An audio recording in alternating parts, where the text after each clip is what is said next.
Bismillahirrahmanirrahim. Assalamualaikum warahmatullahi wabarakatuh. Alhamdulillah nahmaduhu wa nasta'inuhu wa nastaghfiruh wa na'udzu billahi min syururi anfusina wa min sayyiati a'malina. Man yahdihillahu fala mudilla lahu wa man yudlilhu fala hadiyalah. Asyhadu an la ilaha illallah wahdahu la syarika lah wa asyhadu anna sayyidana wa nabiyyana Muhammadan abduhu wa rasuluhu la nabiyya ba'dah.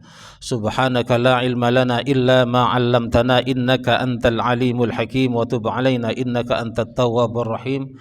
Rabbi shrah li sadri wa yassir li amri wahlul 'uqdatam min lisani yafqahu qawli. Allahumma faqihna fid din wa 'allimna at-ta'wil. Rabbi zidna ilman warzuqna fahman. Amin ya rabbal alamin. Bapak Ibu hadirin hadirat jamaah salat subuh yang sama-sama telah dimuliakan Allah Subhanahu wa taala, kembali kita berkumpul bertemu di penghujung tahun 1446 Hijriah ini. Kurang lebih tinggal 2 pekan lagi kita akan menyongsong tahun baru Hijriah 1447. Kalau tidak salah 2 Jumat lagi, pas Jumat terakhir ya, itu tanggal 1 Muharram. Jumat terakhir bulan Juni ini pas tanggal 1 Muharram. Alhamdulillah setelah kita beridul adha, lalu tasyrik, di hari tasyrik kita sama-sama menyembelih hewan kurban, lalu menyantap daging kurban. Ini banyak yang udah kekenyangan kayaknya daging ya. Kayaknya stok di kulkasnya masih banyak nih. Alhamdulillah kita kembali bersama-sama meneruskan kajian kita pagi hari ini, mengkaji kitab At-Tibyan fi Adabi Hamalatul Quran yang dikarang oleh Al-Imam Abi Zakaria bin Yahya Syaraf An-Nawawi Ad-Dimashqi Al-Mutawaffa yang wafat sanah 676 Hijriah. Jadi beliau hidupnya di era abad 6 Hijriah. Sekarang sudah abad berapa? 15 Hijriah. Jadi jaraknya jauh sekali dengan kita. Kita kirimkan Fatihah buat beliau, buat guru-guru kita yang telah diwafatkan atau yang masih ada, yang kita mungkin sudah lupa nama-namanya.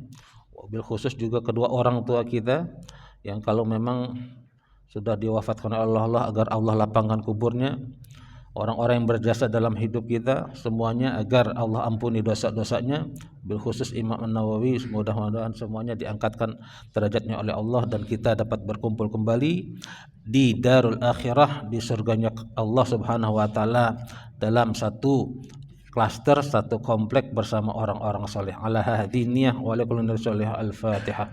A'udzu billahi minasyaitonir rajim. Bismillahirrahmanirrahim. Alhamdulillahi rabbil alamin arrahmanir rahim maliki yaumiddin. Iyyaka na'budu wa iyyaka nasta'in. Shiratal mustaqim. Shiratal ladzina an'amta 'alaihim ghairil maghdubi 'alaihim waladdallin. Amin. Mungkin ada yang sering bertanya, setiap kali kita bahas kitab, bukan hanya kitab An-Nawawi, kalau kitab yang lain Syekh Nawawi juga saya sering ngirim Al-Fatihah buat orang tua. Apakah Al-Fatihah itu berdoa atau tidak? Ini sebenarnya sudah banyak dijawab oleh Imam Al-Qurtubi dalam tafsir Al-Qurtubi. Nanti suatu saat atau ada tafsir khusus surah Al-Fatihah yang juga banyak dikarang oleh ulama, apa fadilah surah Al-Fatihah. Bukan hanya buat dia jadi rukun salat, tapi juga Rasulullah seringkali mengobati orang dengan membaca surah Al-Fatihah. Juga apakah mengirim Al-Fatihah buat orang yang telah wafat, orang guru-guru kita termasuk orang tua kita, itu sampai itu sudah banyak dijawab oleh al-ulama al-mutaqaddimin atau ulama-ulama terdahulu. Kita kembali masuk meneruskan kajian kitab At-Tibyan fi Adabi Hamalil Quran, masih bab 6. Bab al-bab fi adabil qiraah, dalam adab-adab membaca Quran. Lanjutannya halaman 66 yang megang kitabnya. Yaitu masih tentang membahas orang junub dan haid, bagaimana adabnya dalam baca Quran. Bismillahirrahmanirrahim. Faslun idza lam yajidil junub awil haid ma'an tayammama.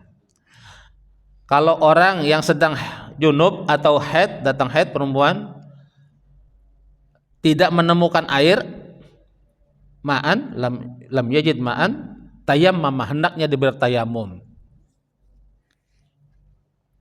Itu junub. Suatu ketika Nabi sedang jalan di tanah lapang, dia lihat ada sahabat guling-guling, Pak, di lapangan. Dipanggil Nabi, ente lagi ngapain gitu. Ternyata junub, tapi nggak dapat air, dia guling-guling. Ya, badannya guling. Nggak begitu katanya. Ya, kalau nggak ada air, tayamum aja. Jadi tayamum itu bukan hanya sekedar bukan hanya dia kita nggak menemukan air atau tidak boleh kena air, lagi sakit lalu kita tayamum, tapi junub pun yang itu hadas besar, kalau nggak ketemu air maka jangan mandi debu atau guling-guling di lapangan. Beli debu 1 karung buat mandi, bukan, tayamum. Wa yubahu lahul qira'ah was shalah ghairuhuma. Kalau sudah begitu maka dibolehkan buat dia untuk baca Quran dan salat dan ibadah-ibadah yang lainnya, wa ghairuhuma.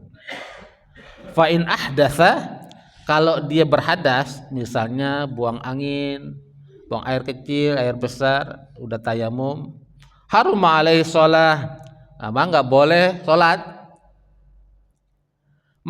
Walam tahrum alaihil qiraah, tetapi enggak diharamkan untuk baca Quran. Wal julus fil masjid, dan duduk di masjid. Wa ghairuhuma, dan juga ibadah-ibadah yang lain. Mimma la yahrumu alal muhdits, apapun yang tidak diharamkan bagi orang yang berhadas. Kama idza igtasala tsumma ahdas, seperti orang udah habis mandi junub lalu dia hadas. Ya kalau dia hadas ya wudu lagi gitu. Dia wudu kalau mau sholat, ya.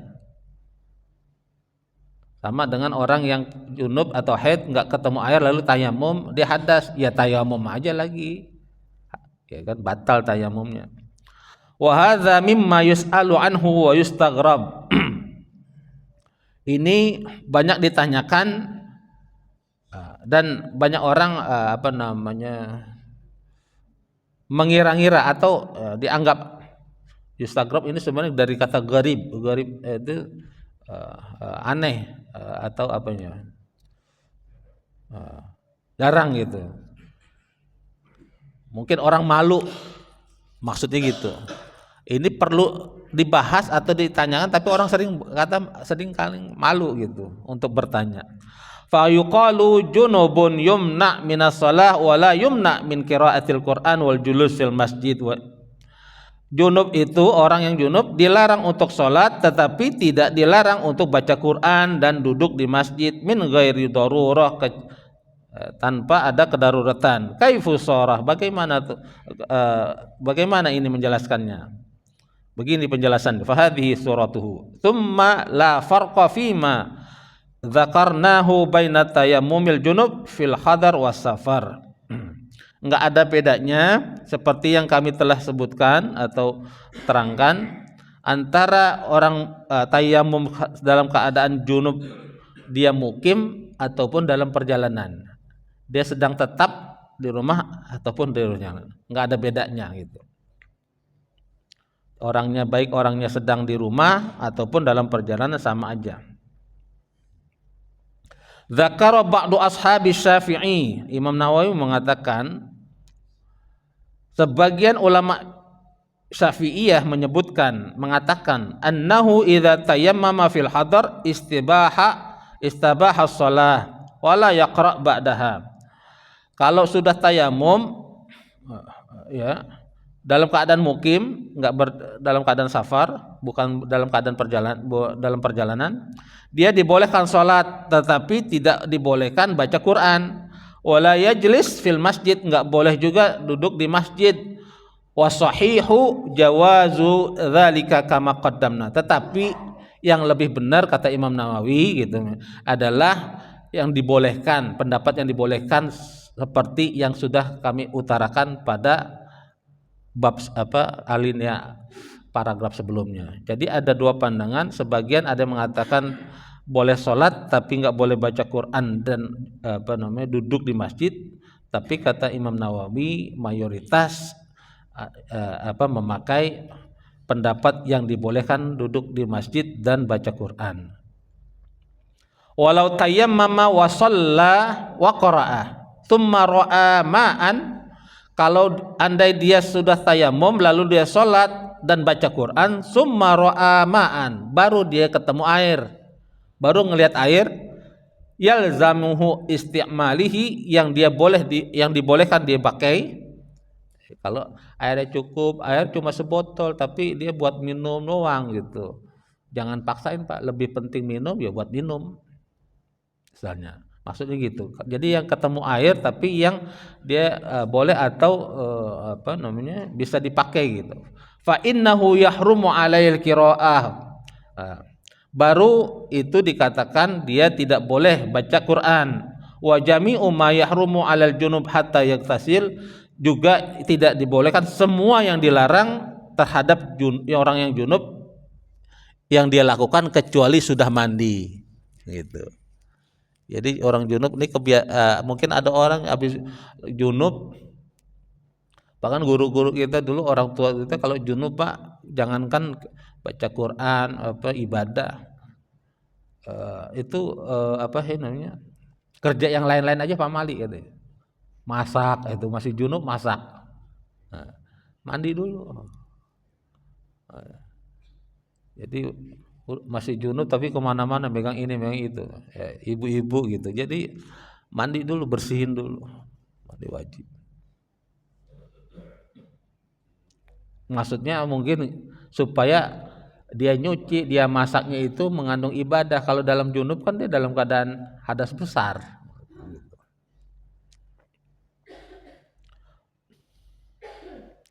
Walau tayammama wa shalla wa qara'a thumma arada tayammum li hadatsin aw li faridatin ukhra aw li ghairi dzalik. Andai dia bertayamum lalu dia salat baca Quran, summa arada tayammum, lalu dia kemudian kepengen tayamum dikarenakan ada untuk mengatasi hadas atau untuk menunaikan ibadah wajib yang lain, au li ghairi dzalik, atau ibadah yang lainnya, fa innahu la tahrumu alaihi al-qiraah 'alal madhhabis shahih al-mukhtar, maka itu tidak dilarang atau tidak diharamkan untuk baca Quran. Ini adalah pilihan mazhab yang sahih, yang dipilih, yang terpilih. Wa fihi wajhun li ba'di ashabi Syafi'i annahu la yajuz. Tapi walaupun ada pendapat dari kalangan imam mazhab Syafi'i yang tidak membolehkannya, wal ma'ruf al awal, tetapi yang masyhur, yang paling dikenal adalah mazhab yang pertama yang membolehkan. Itu Pak. Jadi dari kalangan mazhab Syafi'i sendiri memang ada perbedaan pendapat, tetapi kata Imam Nawawi yang masyhur, yang ma'ruf, yang dikenal atau yang masyhur, yang mayoritas adalah yang membolehkan. Amma idza lam yajidil junub ma'an wala turaban, andai kata dia tidak orang junub tidak menemukan air juga debu, bagaimana? Air enggak dapat, debu pun enggak Pak. Apalagi di kota sekarang, keluar udah aspal semua, nyari debu di mana misalnya? Fa innahu yusalliya li hurmatil waqti ala hasabi hali, maka dia tetaplah sholat untuk menghormati waktu. Itu Pak. Ala hasabi hali, bagaimanapun kondisi dia. Sampai detik-detik menjelang berakhirnya waktu salat, enggak ketemu juga debu, air enggak ada, debu pun enggak ada, maka Di sini dikatakan sholatlah dalam keadaan kondisi bagaimanapun untuk menghormati waktu. Nanti penjelasannya bagaimana lebih lanjut Imam Imam Nawawi ini menjelaskan dalam kitab besarnya tuh Al-Majmu' Syarah Al-Muhadzab. Ini kan karena memang kitabnya kitab adab, jadi beliau menjelaskannya sepintas aja Pak, ringkas. Tapi bagaimana apa sih namanya? Itu karena ini bukan kitab fikih. Wa yahrumu alaihi al-qira'ah kharijas shalah. Dia enggak boleh atau dilarang baca Quran di luar salat. Wa yahrumu alaihi an yaqra'a fi shalah ma zada 'alal Fatihah. Juga dilarang membaca surat di dalam salat di luar surat Al-Fatihah. Salat Fatihah masih dibolehkan. Kenapa? Karena dia rukun salat. Penjelasannya di bawah lagi. Wa hal yahrumu alaihi qiraatul Fatihah? Apakah boleh atau diharamkan atau tidak dibolehkan, dilarang orang yang tadi junub itu tadi, yang enggak dapat air dan enggak dapat apa namanya itu debu, lalu baca surah Al-Fatihah dalam salatnya? Fihi wajhan. Dalam masalah ini ada dua pendapat. As-sahihul mukhtar, yang pertama, yang pendapat yang dipakai adalah annahu la yahrum bal tajib. Dia enggak dilarang, bal tajib, bahkan justru wajib. Kenapa? Li'anna shalah la tasihhu illa biha. Karena sahnya salat salat itu tidak mungkin sah, tidak bakal sah kecuali dengan baca Al-Fatihah. Jadi kalau orang junub dia enggak dapat air, debu pun tidak, lalu kan dia sholat dalam kondisi yang ada untuk menghormati waktu. Perdebatan ulama, apakah dia dibolehkan baca surah Al-Fatihah atau surat yang lain? Kalau surat yang lain sepakat Pak, tidak boleh. Lalu yang surat Al-Fatihah ini, apakah dia tetap wajib baca surah Al-Fatihah? Yang pertama adalah tetap wajib. Kenapa? Hadis Nabi, la sholata liman lam yaqra bi fatihatil kitab. Tidak sah orang sholat kecuali baca surat Al-Fatihah. Wa kama jazatis sholah li darurah ma'al janabah tajuzul qiraah. Ini pendapat yang ini tadi kan yang di atas tuh sama kali enggak boleh. Di pendapat pertama ini dia tidak dilarang baca Al-Fatihah, bahkan wa kama jazatis shalah li darurah ma'al janabah tajuzul qiraah. Sebagaimana dibolehkan salat untuk yang darurat karena dia junub, maka tajuzul qiraah, begitupun membaca qiraah atau membaca Quran boleh. Karena darurat. Jadi usul fikihnya ini kaidahnya yang pendapat pertama dia pakai ad-darurah tubihul mahzurat. Keadaan darurat membolehkan sesuatu yang tadinya enggak boleh. Wasani, pendapat kedua, la yajuz. Pendapat kedua tetap enggak bolehin. Baik surat-surat yang lain ataupun surat Al-Fatihah. Bagaimana kalau enggak boleh baca Al-Fatihah pendapat yang kedua ini? Ya'ti bil azkar. Dia ganti dengan zikir-zikir. Allati ya'ti bihal ajiz alladzi la yahfaz syai'an minal Qur'an. Sebagaimana zikir-zikir itu yang dibaca bagi orang yang baru, misalnya mu'alaf nih, mau sholat tapi belum hafal surah Al-Fatihah, maka bacanya zikir. Subhanallah walhamdulillah wa la ilaha illallah wallahu akbar. Pendapat yang kedua begitu. Li'anna hadza ajizun syar'an fasara kal ajiz hissan. Karena apa? Alasannya karena ini adalah ketidakberdayaan secara syariat. Ajiz itu dari mukjizat. Mukjizat itu kan melemahkan musuh, melemahkan lawan, mukjizat.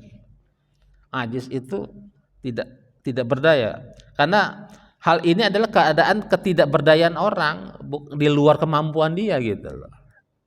Fasara kal ajiz hissan, juga begitu dia maka juga tidak berdaya secara indrawi, secara syar'i juga tidak berdaya, secara indrawi juga tidak berdaya. Wasawabul awal, tapi Imam An-Nawawi anak kalimat terakhir mengatakan yang lebih dia pakai, yang lebih benar adalah pendapat pertama.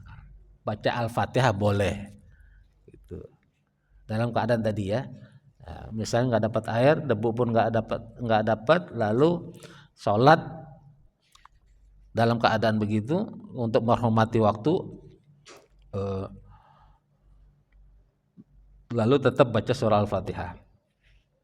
Wa hadhil furu' allati dzakartuha yuhtaju ilaiha. Furu' atau cabang tentang fikih ini yang aku sebutkan katanya memang dibutuhkan untuk dijelaskan.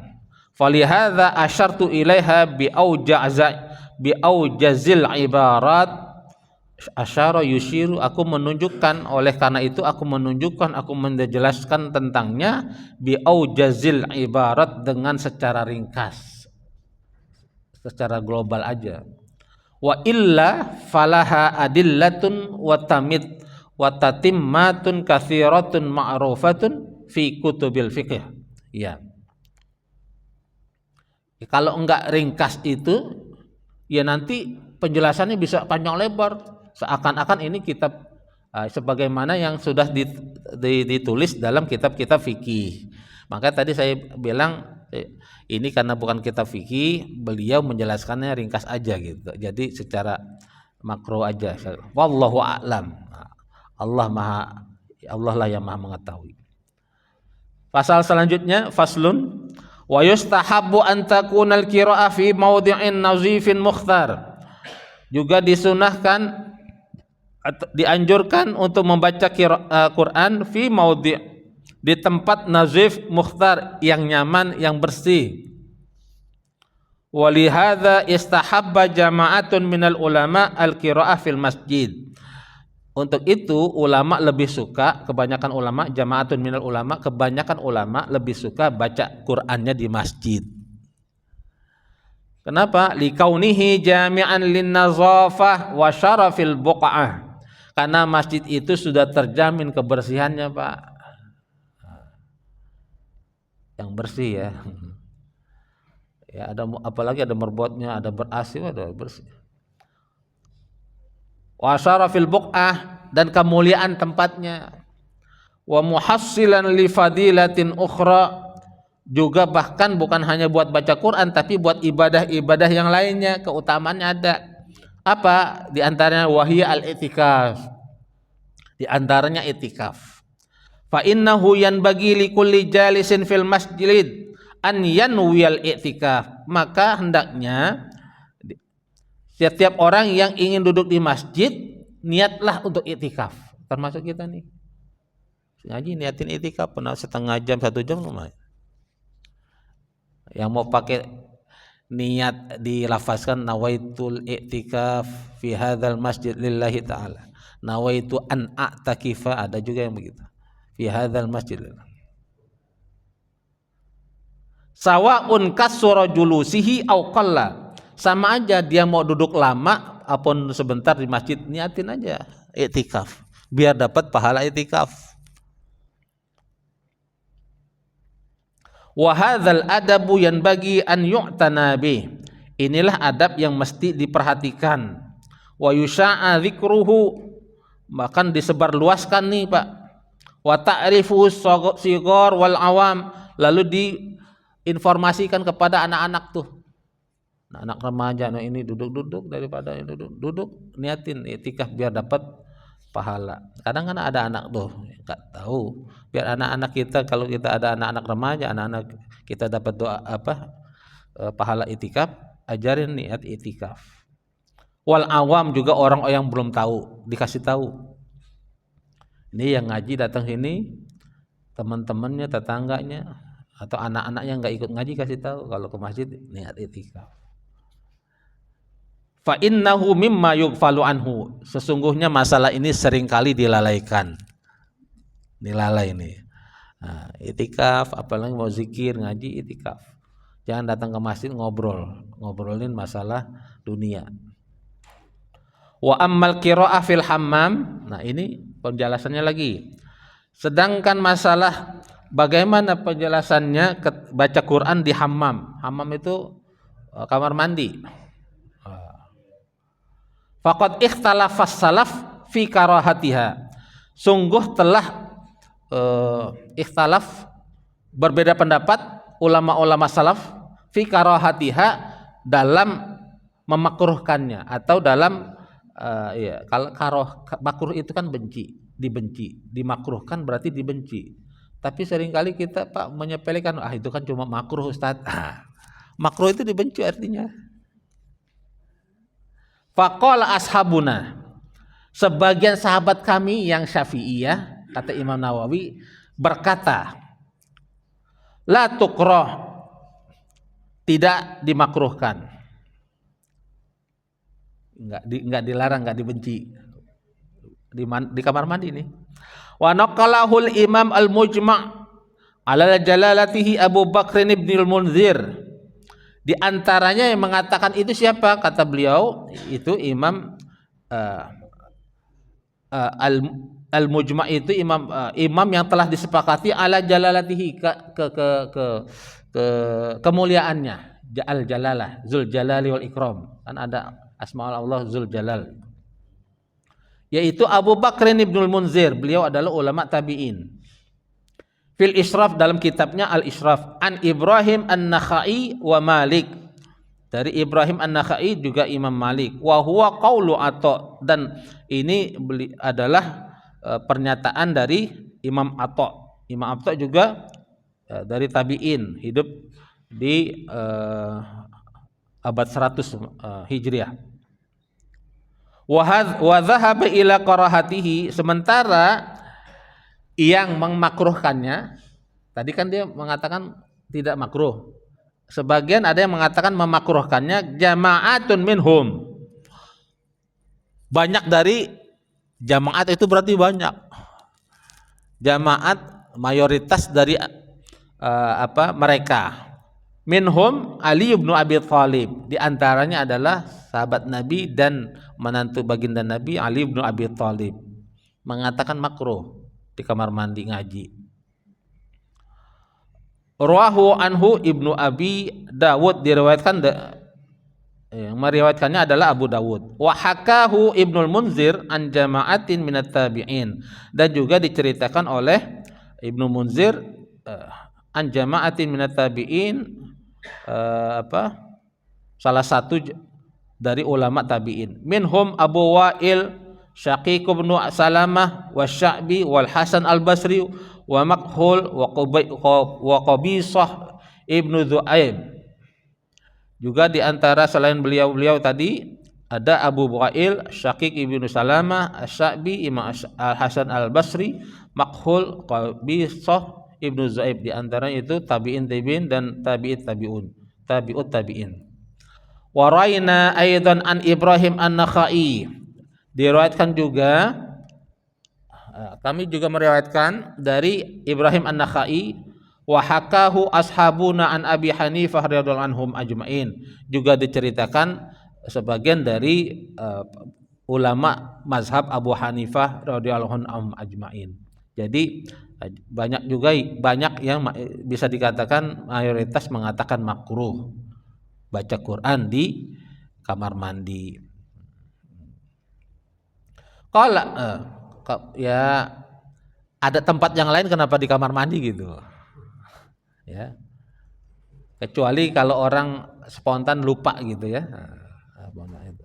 Maka fatwa yang terbaru Pak, termasuk handphone yang ngaji itu Pak, hati-hati, karena begitu dimasuk ke toilet berdering bunyinya ngaji itu ya. Qala Asy-Sya'bi, Imam Asy-Sya'bi berkata, tukrahu qiraatul Quran fi thalathati maudi, dimakruhkan membaca Quran pada 3 tempat mawadhi, yaitu fil hammamat, tadi hammam itu 1, kalau banyak hammamat. Jadi di semua kamar mandi, mau kamar mandi kecil, kamar mandi besar, kamar mandi terbuka, tertutup, al hammamat. Wal khusus, yang kedua di kakus, jamban, toilet. Orang sekarang masih kenal jamban kan gitu. Orang dulu kakus. Anak-anak sekarang nggak kenal apa kakus ya. Anak sekarang nggak kenal Pak kukusan, nggak kenal, kenalnya rice cooker. Centong nggak kenal. Yang ketiga wa baitir roha wa hiya tadur, dan di tempat pabrik penggilingan apapun wa hiya tadur yang sedang beroperasi kan berisik itu. Ya percuma di ngaji di situ. Dimakruhkan Imam Asy-Syafi'i gitu. Penggilingan padi, tahu ke apa gitu. Orang mesinnya berisik banget dia ngaji di situ. Enggak aja gitu ya. Tapi mungkin di zaman beliau pernah terjadi gitu kan. Ada. Sebaiknya mungkin ada yang hafiz murojaah di situ gitu, menghindar dulu gitu. Biar itu maksudnya nanti kan juga terganggu bacanya dia gitu. Wa an Abi Maisarah, dan dari Abu Maisarah. Maisarah itu laki Pak kalau di Arab. Di Indonesia Maisarah perempuan. Qala, beliau berkata, la yuzkarullah illa fi makanin thayyib. Jangan nyebut nama Allah kecuali di tempat yang baik. Nyebut nama Allah aja di tempat baik, apalagi ngaji.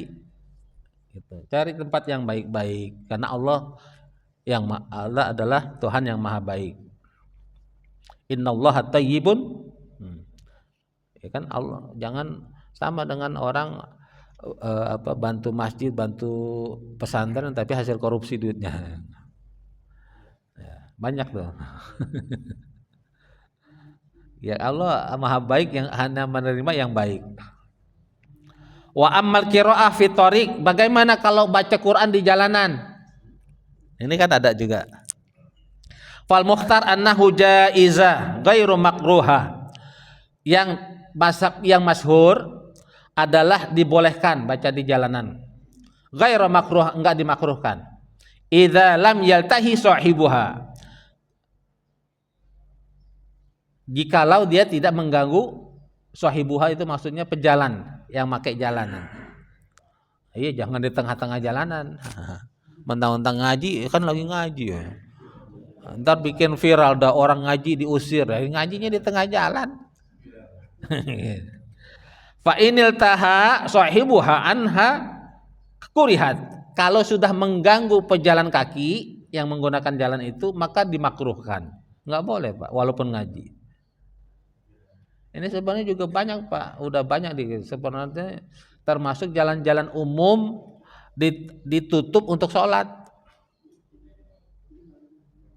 Nah, itu banyak kan masjid-masjid yang pinggir jalan, ulama banyak tuh memakruhkan.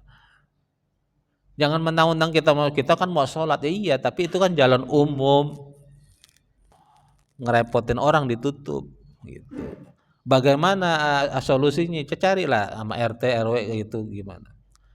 Atau kalaupun ditutup jangan semua, kan ada yang semuanya Pak. Ini guru-guru yang ngisi kajiannya harus di masjid itu harus ngasih tahu.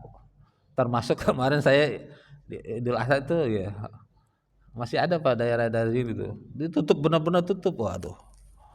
Pernah lagi juga saya di ke arah Ciputat itu, mana nggak dikasih tahu nih kemana motor, putarnya kemana gitu. Ya itu ditutup, kita harus cari jalan kemana, nggak ada Pak yang penunjuk jalan. Iya, itu enggak.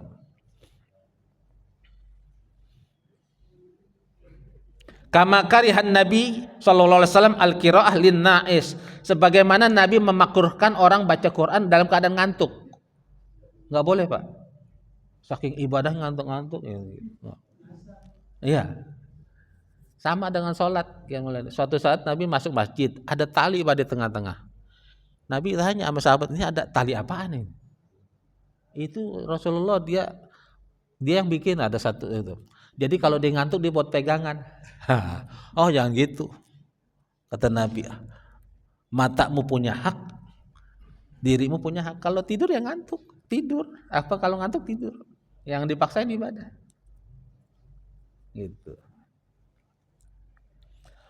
Makhafatan minal ghalat, dikhawatirkan dia lagi ngantuk ngaji salah bacanya. Salah baca ya artinya salah.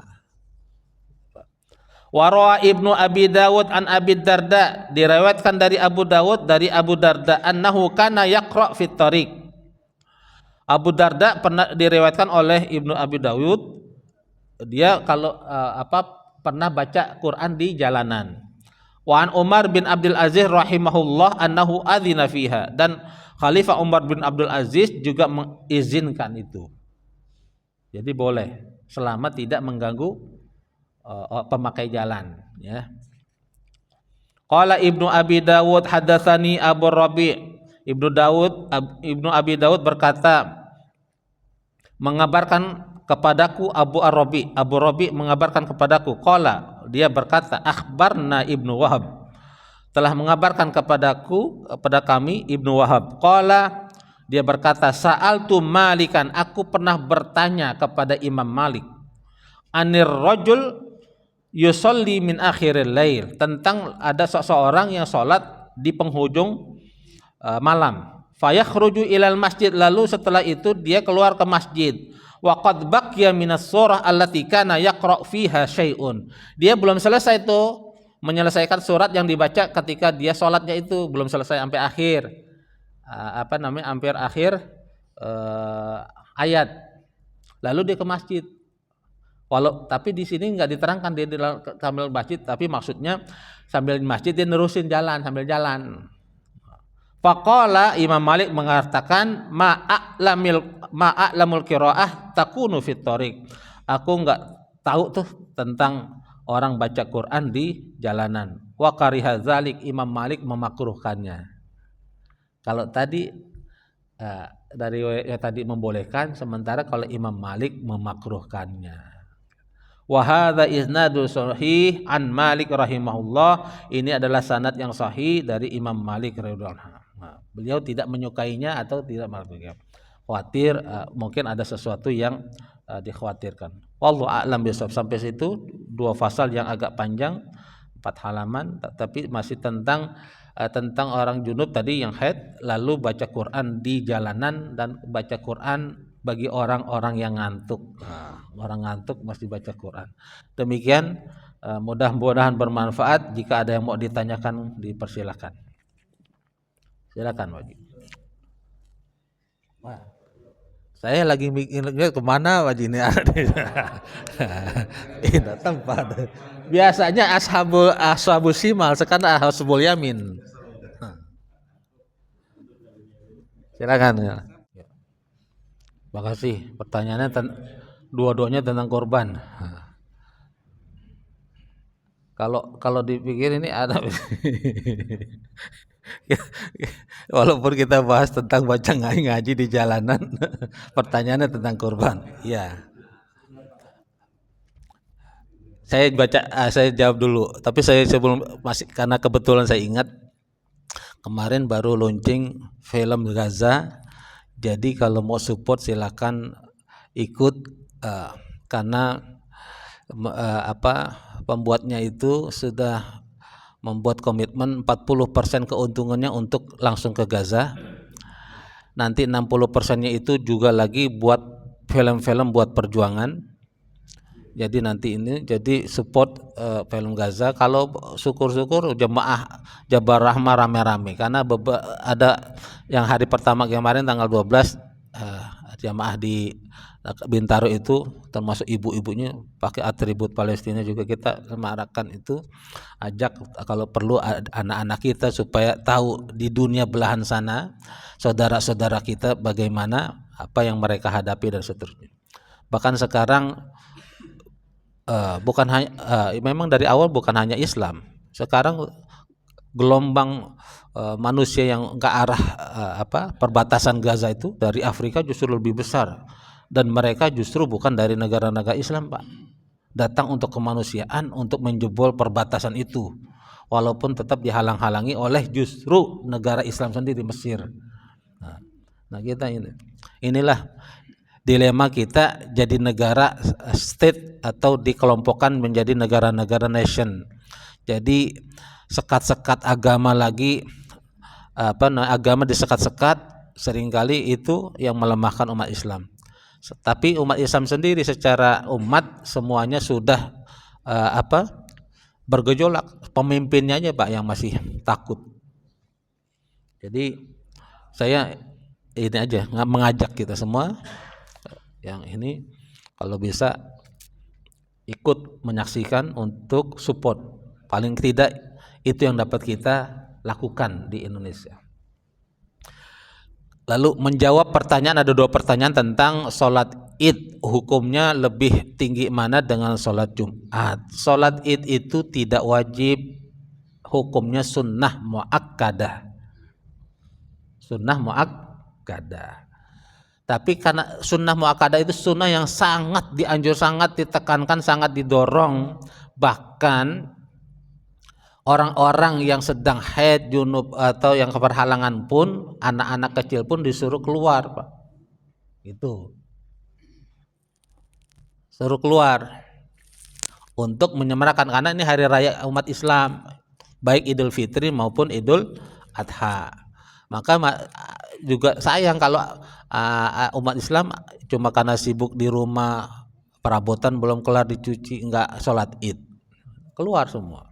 Ada juga bahkan tanya gitu pengurus masjid, ini pada kemana lah, ada satu orang ditanya, biasanya bawa istri, istrinya lagi halangan, lah emang itu sunnahnya disuruh ajak juga Pak, lagi halangan sholat id pun, walaupun nanti kalau dia sholatnya di masjid, dia di luar masjid atau pinggiran masjid. Kalau di lapangan kan ya apalagi di pinggiran lapangan. Karena ini hari raya kita ramaikan itu maksudnya. Bagaimana dengan hukum sholat Jumat? Sholat Jumat itu fardu buat yang laki. Maka yang fardu tidak bisa dikalahkan dengan yang sunnah. Gitu Pak kaidahnya. Paham? Bagaimanakah ada pandangan ulama yang mengatakan ketika hari raya jatuh pada hari Jumat itu, apakah sholat Jumatnya jadi hilang? Itu Imam Hambali, tapi memang yang sekarang sudah minoritas Pak. Ya. Ada perpandangan itu sholat Jumat boleh tidak dilakukan. Kenapa? Pertimbangannya dulu masjid susah Pak. Zaman Nabi masjid jauh, jadi yang udah datang jauh-jauh ke masjid nanti siang datang lagi mungkin capek, itu diberikan rukhsah, boleh nggak datang lagi. Tapi kalau sekarang masjid sejengkal sih, tetap. Dan kedua, ingat tidak ada rukhsah. Kalau begitu tidak ada dispensasi dalam ibadah sholat Jumat kalau masjid banyak, ya tuh. Masjid banyak itu, masjid dekat banyak, apalagi dia Jumat diwajibkan hanya untuk laki kan. Sementara sholat id sunnah muakkadah termasuk buat perempuan, anak-anak suruh datang. Jadi itu tentang sholatnya. Kedua tentang kurbannya. Kurbannya hari Jumat kita langsung habis sholat kita sembelih. Mau sholat Jumat belum selesai nih, masih ada yang digantung, ya terusin habis sholat Jumat. Jangan nggak sholat Jumat.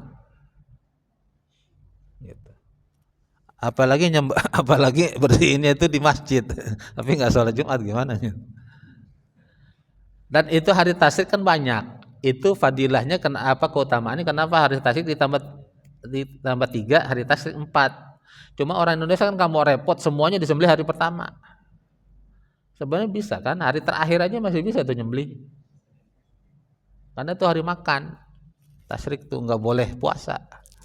Itu.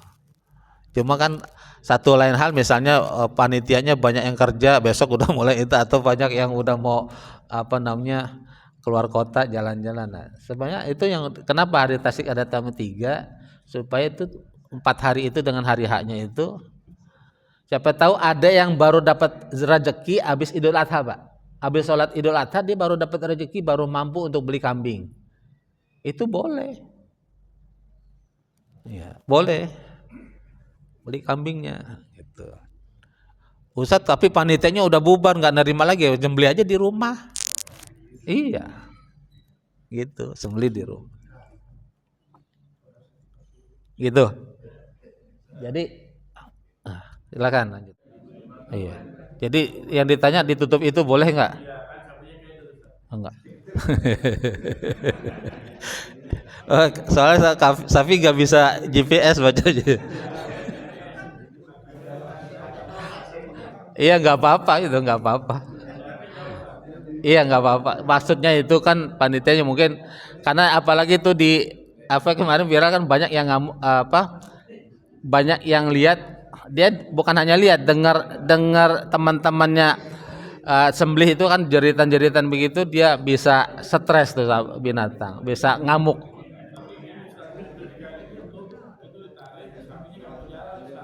Ah. Nah ini teknis begini bisa diselesaikan kalau memang orangnya profesional. Kebanyakan kita ini harus diakui nih, bukan yang orang jagalnya. Saya berapa kali itu nyaksiin kalau orang jagalnya Pak cepet Pak, cepet sekali benar-benar karena dia tuh pisau sesetnya, pisau nyemblingnya, pisau buat kulitnya itu beda semua. Dan ada spesialis saya pernah tuh pakai begitu jasa begitu tim. Jadi kalau kalau pakai jagal itu cepat. Jadi dia sudah bagi yang nyeset mana yang bagian tulang mana yang itu cepat sekali itu.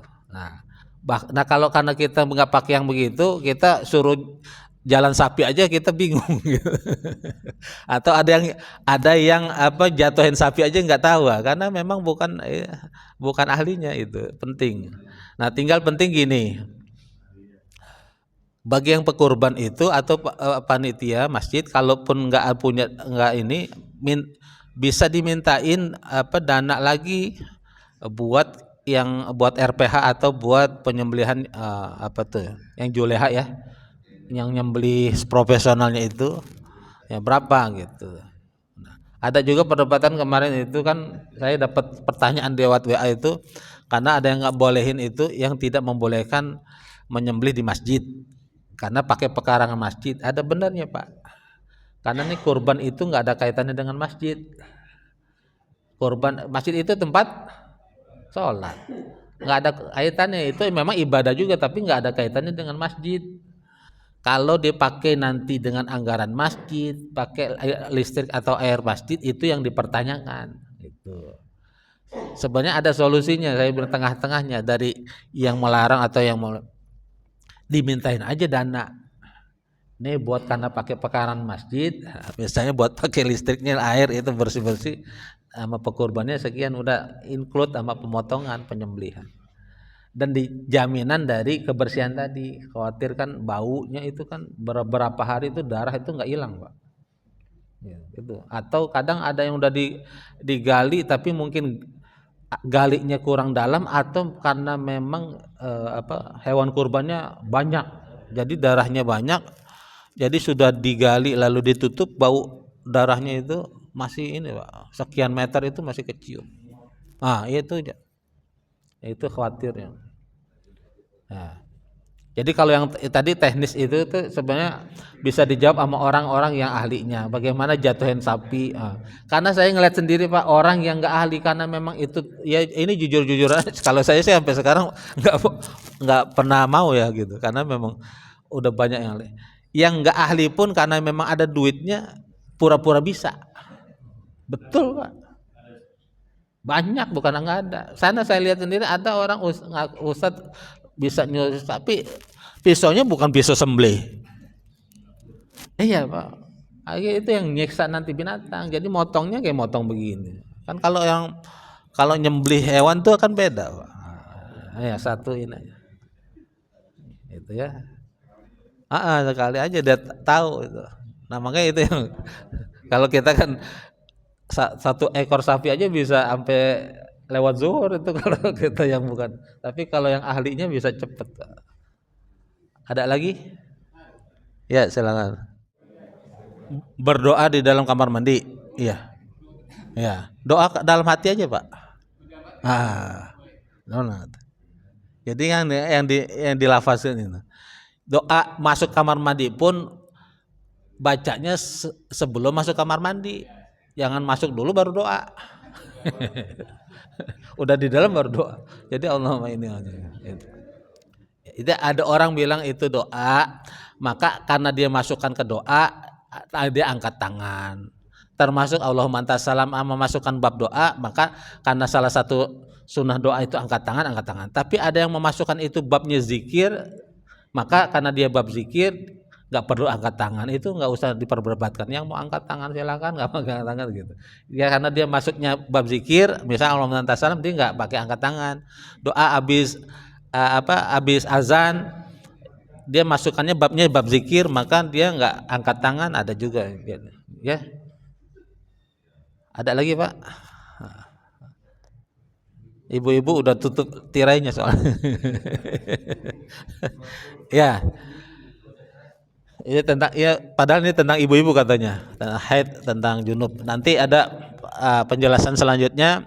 Insya Allah tadi sudah mendapatkan wawasan baru. Mudah-mudahan apa yang mungkin menjadi unek-unek kita itu ada juga yang terjawab dari penjelasan kitab At-Tibyan fi Adabi Hamalil Quran tadi. Mudah-mudahan bermanfaat, dan juga ini bagi yang anak-anak punya anak remaja, balik, perempuan, laki, itu perlu Pak dikasih tahu ini ilmu gini supaya mereka tahu kalau sedang junub, haid, yang boleh apa, yang nggak boleh apa. Cara mandi junubnya apa, seringkali kita nggak care tuh gitu. Padahal orang tua lah yang harus ngajarin cara mandinya, terus yang nggak boleh ngapain, dan seterusnya. Demikian, mudah-mudahan bermanfaat. Mari kita tutup kajian kita. Insya Allah kita akan bertemu lagi. Kalau nggak salah berarti bulan depan adalah tahun depan. Tahun baru Hijriah kita bertemu. Insya Allah diberikan negara kesehatan walafiat oleh Allah dalam iman, Islam, dan taat kepada Allah hingga akhir hayat dalam keadaan husnul khatimah. Amin ya rabbal alamin. Bismillahirrahmanirrahim. Wal asri innal insana lafi khusr illa alladzina amanu wa amilus solihati wa tawasaw bil haqqi wa tawasaw bis sabr. Kafaratul majlis. Subhanakallahumma wa bihamdika asyhadu an la ilaha illa anta astaghfiruka wa atubu ilaik. Wal afu minkum. Wassalamu alaikum warahmatullahi wabarakatuh.